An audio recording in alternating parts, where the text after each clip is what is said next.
आणि यानंतर सांगलीतून बातमी आहे। सांगलीतल्या कवठे महांकाळमध्ये तहसीलदार शिल्पा ठोकड़े यांनी वाळू माफियांवरती धडक कारवाई केलेली आहे। वाळूचे 13 ट्रक या प्रकरणी ताब्यात घेण्यात आलेले आहेत। काल रात्री भिवघाट तासगाव रोडवरती ही कारवाई करण्यात आली। विशेष म्हणजे एका महिला अधिकाऱ्याने केलेल्या या धडक कारवाईचं सगळीकडून कौतुक होत आहे।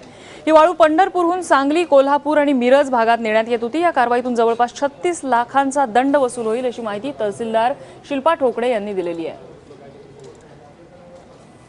काही 12 चाकी ट्रक आहेत, 10 चाकी ट्रक आहेत, मोठे डंपर आहेत, हायवा आहेत। ही कारवाई आपण भिवघाट ते तासगाव इथपर्यंत केली आणि ह्या दरम्यानच्या काळामध्ये 13 गाड्या पकडल्या। याच्यामधून साधारण आपल्याला 35 ते 36 लाखाचा दंड वसूल होईल।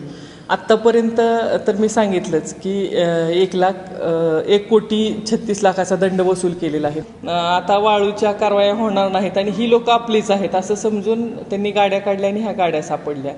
वेगवेगळ्या कारवाया करत असताना वेगवेगळी वेषांतर केलेली आहेत।